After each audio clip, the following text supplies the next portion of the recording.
जो भी है, जैसा है, जहां है, उसे बिना डिस्टर्ब किए व्यवस्था सुधार देना, इससे खूबसूरत बात हो ही नहीं सकती। यानी सांप भी मर जाए और लाठी भी ना टूटे। किसी भी व्यवस्था को बेहतर बनाने का सबसे व्यावहारिक तरीका यही है कि उसकी अच्छी बातें बनाए रखते हुए धीरे धीरे सुधार करते जाएं। अचानक बड़े बदलाव कई बार भ्रम और अस्थिरता पैदा करते हैं। मौजूदा व्यवस्था को समझकर कमियां दूर करना और मजबूत पक्ष पर ध्यान देना स्थायी समाधान का रास्ता खोल सकता है। कुछ इसी सोच के साथ मध्य प्रदेश सरकार सूबे में पहली बार कुछ ऐसा करने जा रही है जिसके फायदे भी गिनाए जा रहे हैं, यानी सपोर्ट भी हो रहा है, और बुरे नतीजे भी गिनाए जा रहे हैं, यानी विरोध भी हो रहा है। दरअसल प्रदेश में पहली बार सामुदायिक स्वास्थ्य केंद्रों यानी CHCs का संचालन निजी कंपनियां करेंगी। यानी अब स्वास्थ्य केंद्र आउटसोर्स सिस्टम के भरोसे चलेंगे, सरकार सिर्फ निगरानी करेगी। हालांकि इससे पहले सरकार ने जिला अस्पतालों को भी प्राइवेट सेक्टर के हवाले करने का फैसला लिया था। तब भी खूब फायदे गिनाए गए थे, लेकिन बढ़ते विरोध और मीडिया की खबरों के चलते सरकार को पीछे हटना पड़ा था। कुछ वही हाल अब फिर से नजर आ रहे हैं। मुद्दे पर तफसील से बात करेंगे, लेकिन सबसे पहले जानते हैं कि इस फैसले के पीछे सरकार का क्या तर्क है। सरकार के मुताबिक वो ऐसा करके डॉक्टर्स और एक्सपर्ट्स की भारी कमी से जूझ रही स्वास्थ्य व्यवस्था को पटरी पर ला सकती है। सरकार ने पायलट प्रोजेक्ट के तौर पर 3 जिलों के 18 सामुदायिक स्वास्थ्य केंद्रों में आउटसोर्स सिस्टम लागू कर दिया है। लोक स्वास्थ्य एवं चिकित्सा शिक्षा विभाग के आदेश के मुताबिक पहले चरण में रीवा, देवास और गुना जिले शामिल हैं। रीवा जिले में हनुमना, चाक घाट, नईगढ़ी, रहट, गंगेव, गुढ़, रायपुर, करचुलियान, गोविंदगढ़।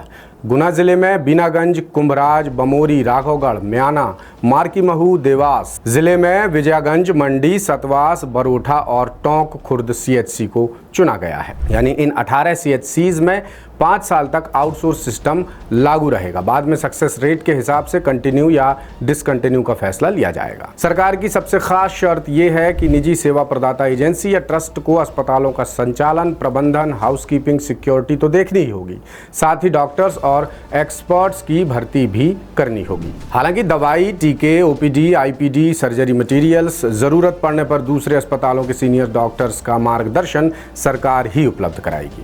प्रोजेक्ट में 30 अस्पतालों वाले CHC में भर्ती किए जाने वाले स्टाफ की जानकारी भी दी गई है। चिकित्सा विशेषज्ञ का एक पद रहेगा, एनेस्थीसिया विशेषज्ञ 1, प्रसूति स्त्री रोग विशेषज्ञ 1, बाल रोग विशेषज्ञ 1, सर्जरी विशेषज्ञ 1, मेडिकल अधिकारी 3, डेंटल सर्जन 1, नर्सिंग अधिकारी 10, pharmacist grade 2 1, radiographer 1, lab technician 2, OT technician 1, ANM 2, dental assistant 1, नेत्र रोग सहायक 1, cold chain vaccine logistic assistant 1, ward boy 1, आया 2, driver 1, peon 1, data entry operator 1, security 3 और स्वीपर के 2 पद रहेंगे। यानी एक CHC में कुल 41 लोगों का स्टाफ होगा। ये सुनने में बड़ा अच्छा लग रहा है, लेकिन कुछ मध्य प्रदेश के स्वास्थ्य केंद्रों की मौजूदा स्थिति भी देख लेते हैं। तो प्रदेश के CHC में अभी एक्सपर्ट डॉक्टर्स के करीब 95% पद खाली हैं। कुल मंजूर 5443 पदों में से सिर्फ 1495 पद भरे हैं, यानी 3948 पद खाली हैं। वहीं सामान्य चिकित्सा अधिकारियों के 6513 मंजूर पदों में से 2689 पद खाली हैं। यानी फिलहाल स्वास्थ्य व्यवस्था बेपटरी है, हाल बेहाल है। इस लिहाज से देखा जाए तो नए प्रोजेक्ट में CHCs में स्टाफ की दिक्कत तो नहीं आने वाली, ये एक बड़ा फायदा हम मान सकते हैं। लेकिन सवाल ये है कि क्या 41 का स्टाफ सरकार भर पाएगी तो कब तक, और भरने के बाद सेवाएं बदस्तूर चलती रहेंगी क्या?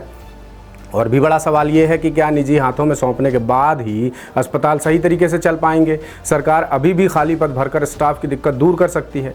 ये छोड़कर सरकार निजी हाथों में व्यवस्था, पूरी की पूरी व्यवस्था सौंप रही है। क्यों? ये सवाल उठ रहे हैं, और यही सवाल प्रदेश के डॉक्टर्स यूनियन और विपक्ष के नेता भी उठा रहे हैं। ताज़ा आदेश के बाद कांग्रेस प्रदेश अध्यक्ष जीतू पटवारी ने कहा कि पहले दिखावे का कागजी अनुबंध, फिर निजीकरण की आड़ में लूट का लाइसेंस। मुख्यमंत्री जी, कमीशन और करप्शन लेने में जितना इनोवेशन होता है, यदि उसका 10% भी स्वास्थ्य व्यवस्था ठीक करने में लगाया जाए तो बीमार अस्पतालों का कायाकल्प हो जाएगा, ये कहना है जीतू पटवारी का। फिर नेता विपक्ष उमंग सिंघार बोले कि सरकार ने प्रदेश की सरकारी व्यवस्था को भी ठेके पर देने का रास्ता खोल दिया है। सामुदायिक स्वास्थ्य केंद्र सरकार की जिम्मेदारी है, इन्हें निजी हाथों में नहीं सौंपा जाना चाहिए। सरकार ने जनता की आवाज़ और हमारी आपत्ति को दरकिनार कर फैसला लागू कर दिया। आखिर सरकार सरकारी अस्पतालों को मजबूत करने के बजाय इन्हें ठेकेदारों के हवाले क्यों कर रही है?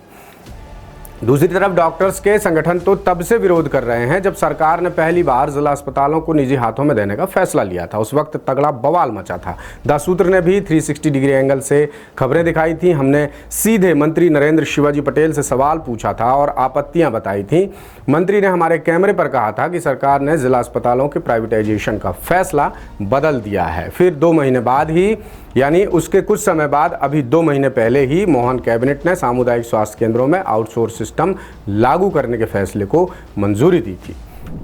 इसके बाद जुलाई 2026 में नेता प्रतिपक्ष उमंग सिंघार ने कांग्रेस विधायकों के साथ राज्यपाल मंगू भाई पटेल और मुख्यमंत्री डॉक्टर मोहन यादव से मुलाकात की थी। उन्होंने सामुदायिक स्वास्थ्य केंद्रों, छात्रावासों और ITIs को निजी हाथों में सौंपे जाने पर आपत्ति दर्ज कराई थी। तब डॉक्टर्स यूनियन ने भी बड़े स्तर पर विरोध किया था। प्रदेश के मेडिकल ऑफिसर्स एसोसिएशन के अध्यक्ष हैं डॉक्टर आनंद शर्मा, इन्होंने बाकायदा प्रेस कॉन्फ्रेंस की थी और प्रेस कॉन्फ्रेंस में कहा था, यदि सरकार स्वास्थ्य केंद्रों के निजीकरण का फैसला लेती है तो स्थिति बेहद खराब हो सकती है, क्योंकि सरकारी विभाग का निजीकरण होने पर वहां भ्रष्टाचार की आशंका बढ़ जाती है। निजी कंपनियां मनमानी करेंगी, जिसका सीधा असर मरीजों और हेल्थ सिस्टम पर पड़ेगा। डॉक्टर्स के मुताबिक अस्पतालों का प्राइवेटाइजेशन होने से सिस्टम सुधरेगा नहीं बल्कि और भी बिगड़ सकता है। प्रदेश के अस्पताल पहले से ही सख्त बीमार हैं, उनका इलाज खुद सरकार को ही करना चाहिए, लेकिन सरकार स्वास्थ्य की बागडोर निजी हाथों में देकर बड़े खतरे को बुलावा दे रही है। यही कारण डॉक्टर्स के विरोध का आधार है।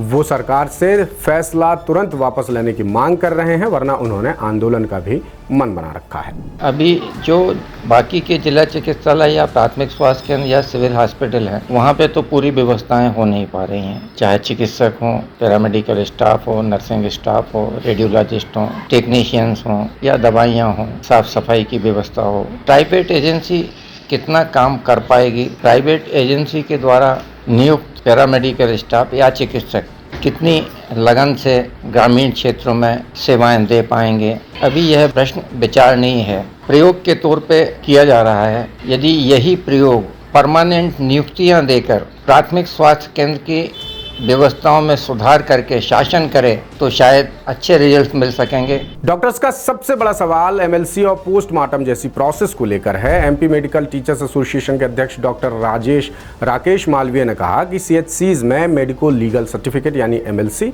पोस्टमार्टम और मेडिकल जांच जैसे कई अहम काम होते हैं और इनकी रिपोर्ट अदालत में भी पेश की जाती है। ऐसे में सवाल यही है कि यदि CHCs निजी हाथों में चले गए तो ऐसी प्रोसेस की निष्पक्षता की गारंटी कौन लेगा? इतनी अहम बात पर आखिर सरकार का ध्यान कैसे नहीं गया, जबकि सरकार ग्रामीण और कस्बाई इलाकों में डॉक्टर्स की कमी दूर करने और स्वास्थ्य सेवाओं को बेहतर बनाने के लिए CHC को निजी संस्थाओं को सौंपने का तर्क दे रही है। सरकार ये भी कह रही है कि स्टाफ की कमी दूर हो जाएगी, जिससे स्वास्थ्य सेवाओं को रफ्तार मिलेगी। यानी विपक्ष के अपने सवाल हैं, सरकार के अपने जवाब हैं, डॉक्टर यूनियन की अपनी आपत्तियां हैं और जनता की सिर्फ कुछ बेसिक ज़रूरतें हैं जिन्हें पूरा करने के लिए वो दिन रात भागती रहती है। तो प्रिय जनता, सरकार का ये फैसला आपको कैसा लगा? क्या वाकई इसमें आपकी भलाई है या सिर्फ ठेकेदारों का घर भरने वाला फैसला है? कमेंट करके ज़रूर बताएं। लेटेस्ट,